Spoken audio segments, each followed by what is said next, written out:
Hey everyone, how are you? I hope you all are fine. आज हम discuss कर रहे हैं क्लास 12 में हिस्ट्री के सैम्पल पेपर को, जो कि हमने लिया है सीबीएसई की ऑफिशियल वेबसाइट से। इससे पहले हमने एचबीएसई के सभी पेपर जो हैं वो डिस्कस किए हैं। अगर आपने वो वीडियो नहीं देखी है तो आप उन्हें भी देख सकते हैं। क्लास 12 के लिए हिस्ट्री के सैम्पल पेपर को चलिए स्टार्ट करते हैं।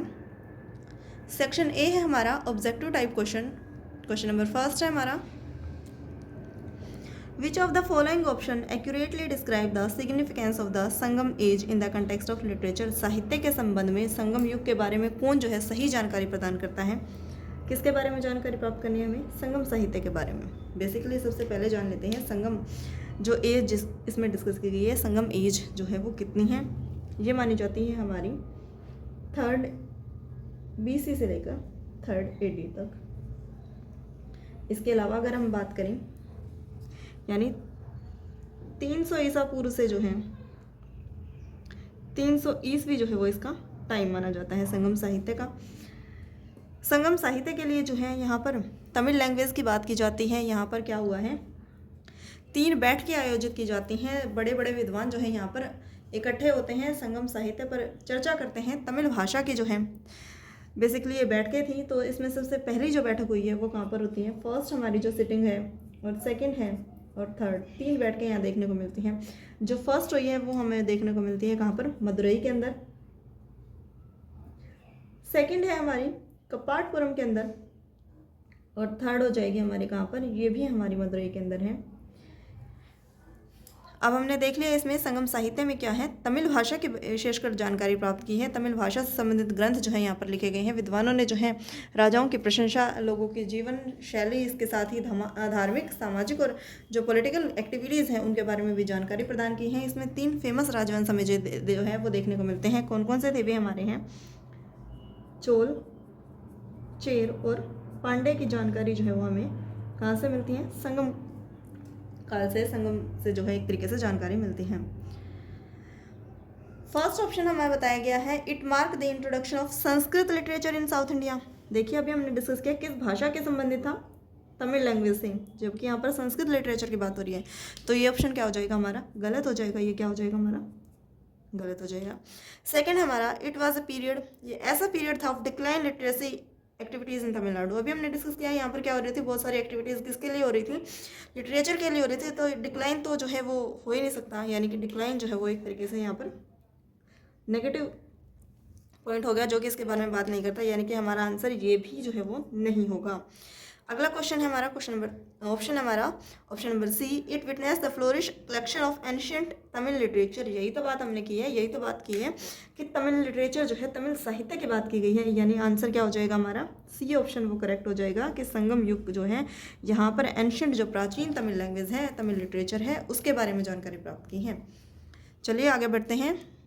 आंसर क्या हो जाएगा हमारा? ऑप्शन नंबर सी जो है इसका करेक्ट आंसर हो जाएगा। क्वेश्चन नंबर 2 है हमारा, तो विच one of following dynasties did Gautamiputra Satakarni belong? Gautamiputra Satakarni जो है वो किस राजवंश से संबंधित थे? सातवाहन राजवंश जो है आंसर हो जाएगा हमारा, जो कि हमें दिया गया ऑप्शन नंबर बी के अंदर। आगे बढ़ते हैं। अगला क्वेश्चन है हमारा question number 3, 2 statements are given in the question below as assertion and reason are, reading the statement and choose the appropriate options। First हमें जो है वो स्टेटमेंट दी गई है जिसके बेस पर हमने जो है रीज़न से इसे कंपेयर करना है और इसके आंसर जो है हमें बताने हैं।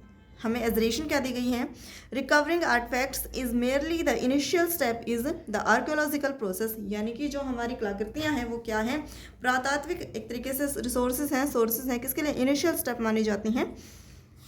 और इसके लिए हमें रीज़न क्या दिया गया है? रीज़न दिया गया है, archaeologist employ various method such as classification. Archaeologist क्या करते हैं? पुरातत्व क्या जो शास्त्री हमारे वो क्या करते हैं? क्लासिफिकेशन करते हैं। किस बेस पर? बेस्ड ऑन मटेरियल वो किस प्रकार जो है कार्य करते हैं, उनके फंक्शंस क्या है? मटेरियल के बेस पर, फंक्शन के बेस पर एनालाइज किया जाता है उनको, contextual clues and reliance on indirect evidence. और क्या है? उनके जो गुण भेद हैं उसके आधार पर जो है वो एक तरीके से सबूत इकट्ठे किए जाते हैं। टू अंडरस्टैंड द सिग्निफिकेंस, उसके सिग्निफिकेंस, उसके इंपॉर्टेंस को समझने के लिए, एंड पर्पज़, और उसके पर्पज़ को जानने के लिए। यानी कि एक तरीके से बात की जाए तो किस प्रकार कलाकृतियाँ जो है वो पुरातत्व को एक तरीके से इनिशियल स्टेज मानी जाती हैं, ये हमें एजरेशन में दिया गया था जो कि एक्यूरेट पॉइंट है। बताते हैं किस प्रकार हमें इसकी जानकारी जो है वहाँ कहाँ से मिलती है। पुरातत्व शास्त्र जो है पुरातत्व के अभिलेखों से जो है हमें जानकारी प्राप्त होती है और इसके साथ ही जो रीज़न दिया गया है वो भी हमें एक्यूरेट बताता है। यानी हमारा आंसर क्या हो जाएगा, आंसर हो जाएगा हमारा ऑप्शन नंबर ए जो है वो करेक्ट हो जाएगा, क्योंकि इसके अंदर बात की गई है। बोथ ए एंड आर जो है वो करेक्ट हो जाएंगे और जो हमारा आर है, जो रीज़न है, वो करेक्ट एक्सप्लेनेशन है किसके लिए, हमारे एजरेशन के लिए, क्योंकि इसी के अंदर हमें बताया गया है कि किस प्रकार जो आर्कोलॉजिस्ट हैं वो क्लासिफिकेशन करते हैं, उसके फंक्शंस को देखते हैं, उसका जो है एक तरीके से एनालाइज किया जाता है। तो हमारा आंसर क्या हो जाएगा, ऑप्शन नंबर ए जो है वो हमारा करेक्ट आंसर हो जाएगा, यानी ये हमारी करेक्ट एक्सप्लेनेशन है। आगे बढ़ते हैं क्वेश्चन नंबर 4 की ओर, जो कि है हमारा consider the following statement regarding Buddhism and choose the correct option. जो हमारा बौद्ध धर्म है उसके बारे में कुछ जानकारी दी गई है स्टेटमेंट में, जिसमें हमें देखना है कि कौन सा जो है वो ऑप्शन जो है वो इससे मेल खाता है, कौन सा ऑप्शन जो है वो हमारा सही है। फर्स्ट स्टेटमेंट हमारी, द कॉन्सेप्ट ऑफ बोधिसत्व, जो हमारे बोधिसत्व का कॉन्सेप्ट है, इज अ सेंट्रल जो है वो केंद्रीय पार्ट है किसका, जो हीनयान है ऑफ बुद्धिज्म। ये तो बिल्कुल एक्यूरेट बात है, जो हमारा बौद्ध धर्म है वो किससे सेंटर पॉइंट में है, एक तरीके से हीनयान के। इसके साथ ही जो सेकंड पॉइंट दिया गया वो हमें बताता है कि बोधिसत्व जो है वो एक compassionate one of this way to enlightenment, यानी एक तरीके से जो है वो किसको महत्व देता है, वो दयालुता के भाव को जो वो एक तरीके से उजागर करता है। ये दोनों ही पॉइंट जो है वो हमारे एक्यूरेट होंगे। थर्ड पॉइंट को डिस्कस करते हैं, जो कि हमारा Bodhisattva achieve nirvana for personal salvation. क्या बोधिसत्व जो है बात करता है निर्वाण की पर्सनल सल्वेशन के लिए? बिल्कुल भी नहीं, ऐसा नहीं होता, क्योंकि जो बौद्ध धर्म है, बौद्ध कम्युनिटी की बात करते हैं, न कि पर्सनल सल्वेशन की। तो आंसर क्या हो जाएगा हमारा, ऑप्शन नंबर सी जो है वो हमारा करेक्ट हो जाएगा, यानी आंसर होगा ऑप्शन नंबर सी। ये हमारी स्टेटमेंट जो ये हमारा ऑप्शन जो है वो गलत हो जाएगा, ये भी सही है और इसके साथ ये भी सही है। तो हमारा आंसर क्या हो जाएगा, आंसर होगा option number C. Match the column first with the column second regarding the archaeologist who worked in the exploration of Indus valley and choose the correct options. Column first जो है उसमें क्या दिया गया है, क्वेश्चन नंबर ऑप्शन ए है हमारा दयाराम साहनी। जो दयाराम साहनी है उन्होंने 1921 के अंदर क्या है, हड़प्पा की खोज की थी।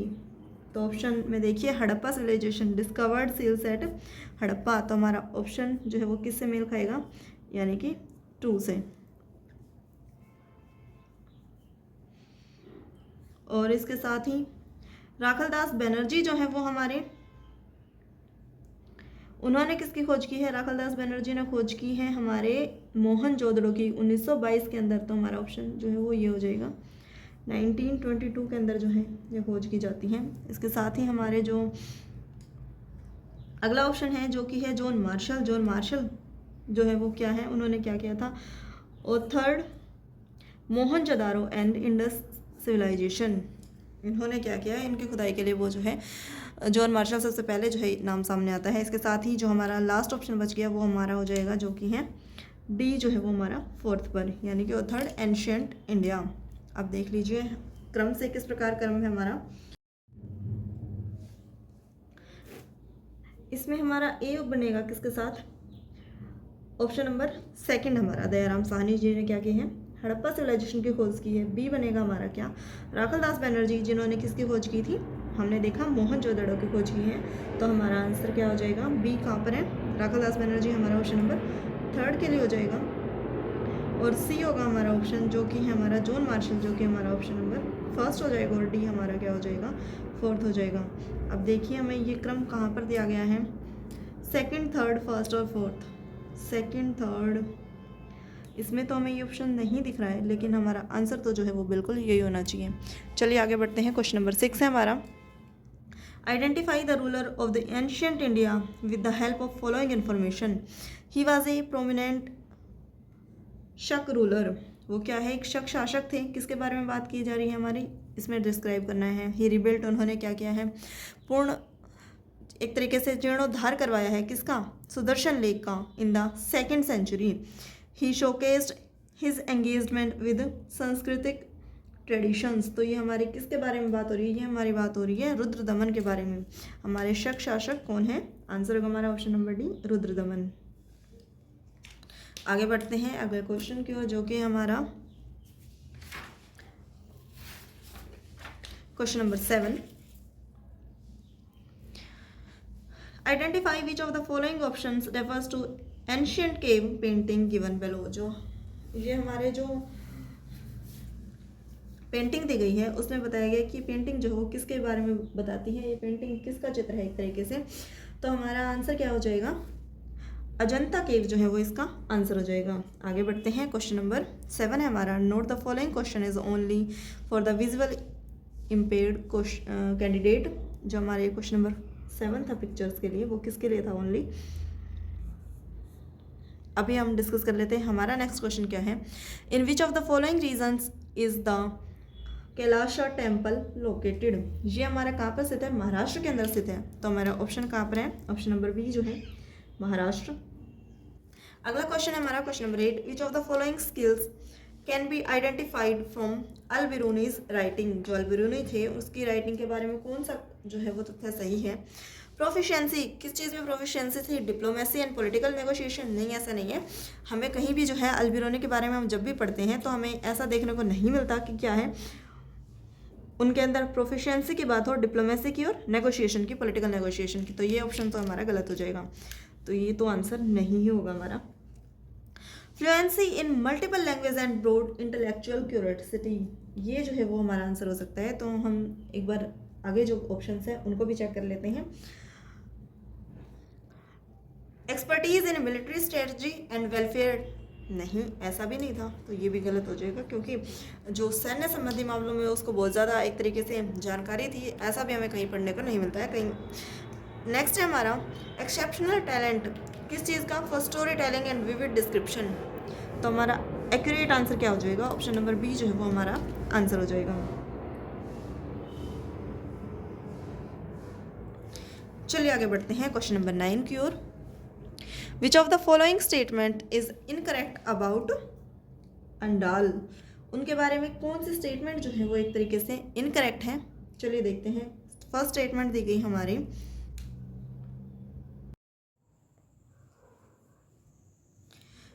Andal was A women Alwar. वो जो है क्या अलवार संत थी, तो ऐसा तो नहीं है। वो कैसे थी, नैनार संत जो है वो देखने को मिलती है हमें। तो हमारा ये ऑप्शन जो है वो क्या हो जाएगा, एक तरीके से गलत हो जाएगा हमारा। तो ऑप्शन नंबर ए जो है इसी से एलिमिनेट हो जाएगा हमारा, क्योंकि इसमें बताया गया क्या है, वो एक अलवार संत है, जबकि वो कैसे थी, नैनार संत थी। तो ये हमारा क्या हो जाएगा, रॉन्ग हो जाएगा।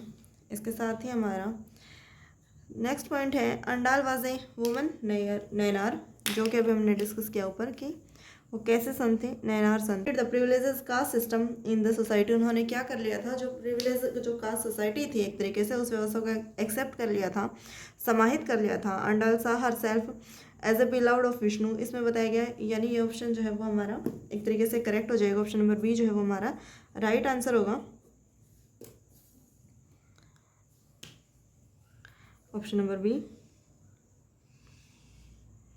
थर्ड देख लेते हैं एक बार, Andal saw herself as the beloved of Vishnu, वो लॉर्ड भगवान विष्णु जो थे उनको जो है एक तरीके से पूजा करती थी, उन्हें प्रेम करती थी। हर वर्सेस एक्सप्रेस हर लव, उनकी पूजा के थ्रू जो है वो अपनी भक्ति का प्रदर्शन करती थी, उनसे विष्णु भगवान से वो क्या है, प्रेम करती थी। और फोर्थ ऑप्शन हमें इस प्रकार दिया गया है जिसमें वो कह रहे हैं कि वो श्री कृष्ण भगवान को जो है अपना प्रेमी मानती थी। लेकिन हमारा आंसर क्या हो जाएगा, हमारा आंसर हो जाएगा option number B, that is कि वो क्या थी, वो नैनार संत थी। और इसके साथ ही उन्होंने जो कास्ट सिस्टम है उसको क्या कर लिया था, अपने आप में समाहित कर लिया था। आगे बढ़ते हैं, अगला क्वेश्चन है हमारा question number 10, analysing a historical document from the Vijayanagar empire.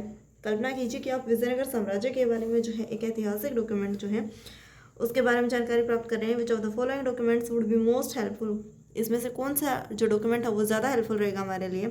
Understanding the relationship between the empire and religious institution, जो कि हमें बताएगा किसके बारे में, विजयनगर साम्राज्य के बारे में। और इसके साथ ही जो हमारे रिलीजियस इंस्टीट्यूशन थे, जो हमारी संस्थाएं थी, उनके बारे में कौन सा जो है हमें सही जानकारी प्रदान करेगा। ऑप्शन नंबर ए है हमारा, a military chronicle detailing the consequences Vijayanagara rules. Second है हमारा, a record of diplomatic exchange with traders और फॉरेन एम्बेसडर। सी है हमारा, a legal code outlining the rights and responsibilities of urban classes. और D हो जाएगा हमारा, an imperial decree granting land और प्रिविलेज टू स्केर्ड ऑर्गेनाइजेशंस। तो इसके बारे में सबसे ज़्यादा जो है एक्यूरेट आंसर हमें क्या मिल सकता है, वो होगा हमारा option number D, that is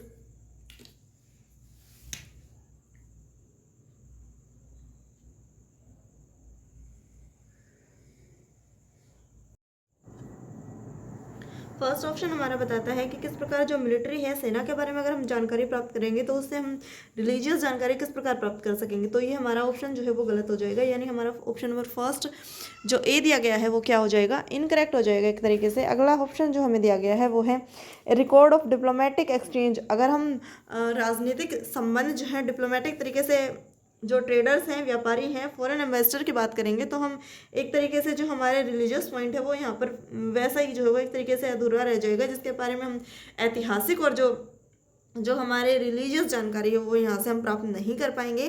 next one is a legal code outlining the rights. एक लीगल कोड, ऐसा लीगल कोड जो हमारे बताता है किसके बारे में, आउटलाइन करता है हमारे राइट्स के बारे में, रिस्पॉन्सिबिलिटी के बारे में ऑफ अर्बन क्लासेज।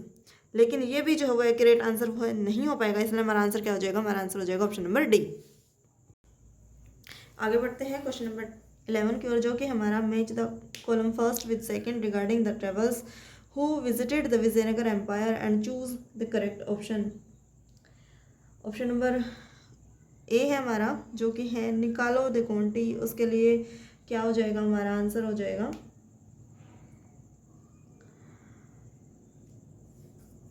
उन्होंने क्या किया था, ambassador of Persia visited in 15th century. नहीं, ये तो हमारा आंसर नहीं होगा।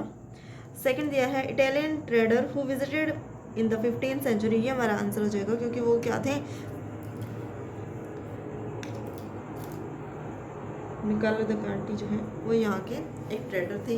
इसके साथ ही जो सेकंड पॉइंट बताया गया है वो हमारे बता रहे हैं अब्दुल रज़ाक के बारे में, जो कि हमें बताता है वो क्या थे, एम्बेसडर थे कहाँ के, पर्शिया के विजिटेड, जिन्होंने क्या था 15th सेंचुरी के अंदर विजिट किया था। इसके साथ ही हमारा जो थर्ड ऑप्शन हो जाएगा वो है अफांसी निकेतन। उसके लिए हमारा आंसर हो जाएगा Portuguese travels visited in the 16th century. ये तो कौन है, दर्दा बारबोसा जो है वो यहाँ पर विजिटेड किया था, और इसके लिए हमारा आंसर हो जाएगा ये। यानी हमारा जो क्रम बन रहा है वो क्या बन रहे हैं, फर्स्ट जो है वो हमारा कहाँ पर है, सेकंड पर है। तो सेकंड में ये हमें सिर्फ एक ऑप्शन में दिया गया है, जो कि हमारा आंसर होगा, यानी कि ऑप्शन नंबर डी, ये हमारा आंसर हो जाएगा। अगला क्वेश्चन है हमारा question number 12, which of the following developments significantly contributed to the increased flow of silver bullions into India through trade with Europe during the 16th to 18th centuries। इसके लिए हमारा आंसर बेसिकली क्या होगा, rise of Ottoman empire in Asia. नहीं, इसकी बात तो यहाँ पर नहीं हो रही है। सेकंड है हमारा the opening of the new world, और थर्ड पॉइंट है हमारा the Ming dynasty expansion into South East Asia, और डी हो जाएगा the decline of Safavid empire in Asia. ये जो है हमारे ऑप्शंस दिए गए थे, लेकिन हमारा आंसर जो है वो क्या होगा, option number B, the opening of new worlds. क्या है, जो न्यू वर्ल्ड्स जो है वो एक तरीके से ओपन किया गया, किसके लिए। अगला है हमारा question number 13, how did the completion of Ain Akbari contribute to European How did the completion of Ain Akbari contribute to Akbar vision of governance? Choose the best suitable option of from the following। Akbar के vision को जो आइन अकबरी में जिसमें describe किया गया, उसके लिए सबसे सुटेबल विजन जो है वो क्या हो सकता है, ऑप्शंस में से। चलिए स्टार्ट करते हैं। इसमें से हमारा ऑप्शन जो है वो क्या होगा, by emphasising military strategies for territorial expansion. क्या उन्होंने क्या किसके बारे में बात करी, मिलिट्री सेना के बारे में बात की, जिससे जो है वो अपने आधिकारिक जो क्षेत्र है उसमें वृद्धि कर सकें। या बाय डॉक्यूमेंटिंग रिलीजियस रिचुअल्स और प्रैक्टिस अक्रॉस द एम्पायर। जबकि आइन अकबरी जो है इसमें किसके बारे में बेसिकली बात की गई है, जो कि हमने ऊपर चर्चा किया कि वो एक ऐसा डॉक्यूमेंट है जिसमें रिलीजियस और रिचुअल्स हैं, किसके लिए, प्रैक्टिस करने के लिए, अक्रॉस द एम्पायर, साम्राज्य के अंदर जो है। अगला क्वेश्चन है हमारा question number 14, what inside the Francois Bernier provide about the economic structure of Mughal India? Choose the best suitable option from the following. The prevalence of private land ownership and equitable distribution of wealth। नहीं, ऐसा तो कोई बात नहीं की उन्होंने कि private land जो है उसको ओनरशिप प्रदान कर दी जाए और इक्वल जो है वो डिस्ट्रीब्यूशन कर दिया जाए वेल्थ का, संपत्ति का। ऐसा तो उन्होंने नहीं बताया था, ये ऑप्शन जो हमारा गलत हो जाएगा। Next one is the dominance of state controlled resources. उन्होंने किसकी बात की थी कि राज्य जो है वो रिसोर्सेज किसके पास होने चाहिए, संसाधन किसके पास होने चाहिए, स्टेट के पास उनका कंट्रोल होने चाहिए। स्वायत्ता, पावर उसको यूज़ करने की किसके पास होनी चाहिए, स्टेट के पास होनी चाहिए। उस पर लिमिटेशन होनी चाहिए, किस पर, प्राइवेट प्रॉपर्टी पर लिमिटेशन की बात करते हैं फ्रांसवा बर्नियर। तो हमारा आंसर क्या हो जाएगा, ऑप्शन नंबर बी जो है वो हमारा आंसर हो जाएगा। आगे बढ़ते हैं अगले क्वेश्चन की ओर, जो कि हमारा question number 15। Compare the contrast the impacts of the American Civil War on the cotton production of in India and the United States. Choose the best suitable option from the following। यानी कि India और जो USA हैं वहाँ पर जो civil war छोड़ा उसका क्या इफेक्ट पड़ा है, किस पर, जो कॉटन प्रोडक्शन हो रहा है, कॉटन के उत्पादन पर जो है किस प्रकार उसका इफेक्ट हमें देखने को मिला है। First one is both countries experienced, दोनों कंट्री ने एक्सपीरियंस किया किसका, ए डिक्लाइन, एक तरीके से गिरती हुई व्यवस्था इन कॉटन प्रोडक्शन, कॉटन के प्रोडक्शन में, कॉटन का उत्पादन जो है वहाँ पर कमी देखने को मिली है ड्यू टू द वार, इस युद्ध की वजह से। ये तो हमारा ऑप्शन जो है वो दोनों में सेम सिचुएशन यहाँ पर नहीं थी, तो ये आंसर ऑप्शन जो है वो हमारा गलत हो जाएगा, ये आंसर नहीं होगा। सेकेंड वन इज इंडिया का जो कॉटन प्रोडक्शन है वो कैसा है, वो इंक्रीज हुआ है, बिल्कुल सही बात है। इंडिया का जो कॉटन प्रोडक्शन था वो इंक्रीज हो गया था और यूएसए का डिक्रीज हो रहा था, डिक्लाइन हो रहा था। While the United State experienced a decline. तो हमारा आंसर क्या हो जाएगा, आंसर होगा हमारा ऑप्शन नंबर बी। अगला क्वेश्चन है हमारा question number 16। Why did the rebellion in Awadh become a symbol of resistance against British rule. Choose the best suitable option from the following. First one is due to the reason economic prosperity under native rules. नहीं, ऐसा नहीं था, क्योंकि जो वहाँ का क्षेत्र था उसके लिए आर्थिक समृद्धि जो है वो उसका नेटिव रूल जो है वो नहीं था। Second one is due to the displacement of nawab जो थे वहाँ के अवध के नवाब वाजिद अली शाह एंड ताल्लुकदार। ये बिल्कुल सही आंसर होगा हमारा, क्योंकि जो अवध है वो सिंबल किस लिए बना था, इसीलिए बनाया था क्योंकि जो अवध के नवाब थे उनको हटा दिया जाता है और जो ताल्लुकदार हैं वो इससे नाराज़ हो जाते हैं।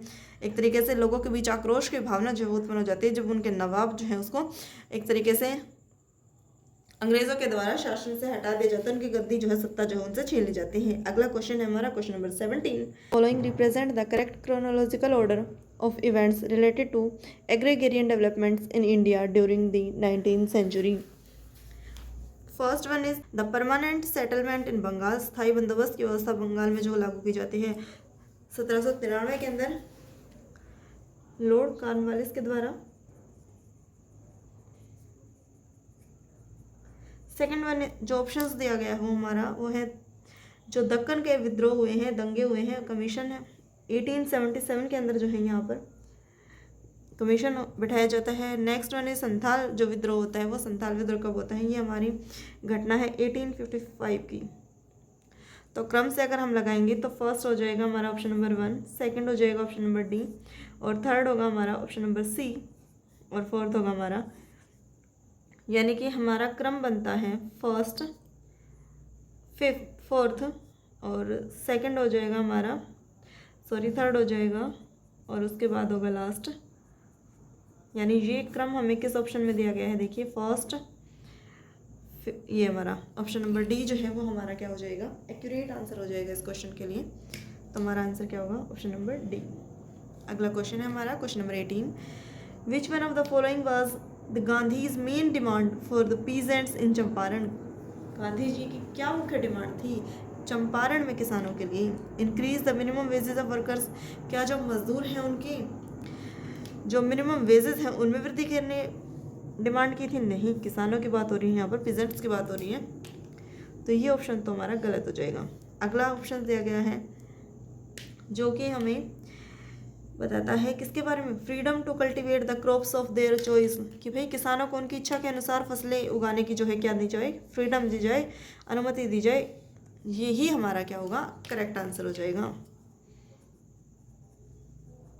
क्योंकि किसानों से संबंधित कौन सी डिमांड है, यही डिमांड है। थर्ड हमें बताता है कि किस प्रकार टैक्स और सोशल क्लास की बात की जाती है, और फोर्थ बताता है कि इंडियन एजुकेशन किस प्रकार जो है भारतीय शिक्षा दी जानी चाहिए फॉर ऑल फार्मर्स, जो किसानों के लिए और बच्चों के लिए तो ऐसा तो हमें कोई प्रावधान देखने को नहीं मिलता। ये भी गलत हो जाएगा, ये भी गलत होगा। आंसर हमारा क्या होगा? Option number B.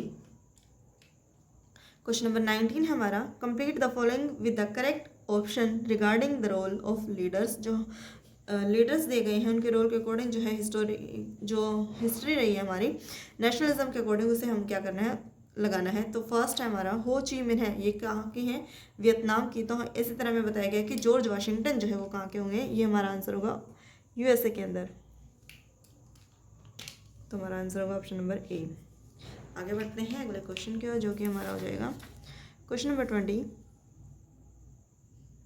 Ruler of India in 1850s from the given options using the provided information के आधार पर जो है हमें जानना है कि किस के बारे में कहे जा रहे हैं कथन। ही वॉज द सक्सेसर, वो उत्तराधिकारी थे किसके? पेशवा बाजीराव के। He was compelled the sepoys and the townspeople to join the revolt as their leader from Kanpur. उन्होंने क्या किया था? कानपुर में जो मिलिट्री में जो सैनिक थे एक तरीके से, और जो आम पब्लिक है उन्हें किस प्रकार रिवोल्ट में शामिल होने के लिए जो है कहा था। सक्सेसर उत्तराधिकारी जो है वो किसके? पेशवा बाजीराव के। वो कौन थे? नाना साहब थे हमारे। और उन्होंने क्या है? कानपुर से क्या किया था? विद्रोह का बुगल बजाया था अंग्रेजों के विरुद्ध। ऑप्शन नंबर ए जो है वो हमारा करेक्ट आंसर हो जाएगा। नाना साहब जो है वो हमारा ऑप्शन नंबर ए। अगला क्वेश्चन है हमारा question number 21। Which of the following were the key idols associated with the social struggles in India since the 19th century? 19th century के अंदर सबसे ज़्यादा जो है स्ट्रगल के लिए सोशल स्ट्रगल जो फेज थे वो एक तरीके से इनमें से किस ऑप्शन में एक्यूरेट बैठते हैं? फर्स्ट हमारी ऑटोनॉमी, स्वायत्ता, हायरकी, पदानुक्रम और ट्रेडिशनलिज्म। क्या इसकी कोई बात हो रही थी कि हमें कोई हायरकी या ट्रेडिशन की बात हो या स्वायत्ता की? तो ये ऑप्शन गलत हो जाएगा हमारा। सेकेंड बात हो रही है हमारी डिप्लोमेसी, इक्वेलिटी और जस्टिस। यही जो है वो हमारा आंसर भी हो जाएगा। ऑप्शन नंबर बी जो है वो हमारा आंसर होगा, क्योंकि इन्हीं सब चीज़ों की डिमांड जो है लोगों के द्वारा की जा रही थी। लोकतंत्रीय शासन पद्धति की समानता की 19वीं सदी के दौरान, और जस्टिस की समानता, न्याय और जो लोकतंत्र है इस संबंधी जो है डिमांड की जा रही थी। जो कि थर्ड ऑप्शन हमें दिया गया है इंपेरियलिज्म, साम्राज्यवाद, कॉलोनिज्म और ब्यूरोक्रेसी की बात बिल्कुल भी नहीं, यहाँ पर उनके अगेंस्ट कार्य कर रहे थे, ना कि इनके फेवर में। नेक्स्ट जो है मोनार्की, प्रिविलेज और कंजर्वेटिज्म, ये भी जो है वो एक तरीके से आदिम युग की ओर लेके चलते हैं। मोनार्की सिस्टम की ओर, प्रिविलेज और कंजर्वेटिज्म के ये भी जो है वो एक तरीके से हमारे ऑप्शन गलत हो जाएंगे। तो हमारा आंसर क्या हो जाएगा? आंसर होगा ऑप्शन नंबर बी।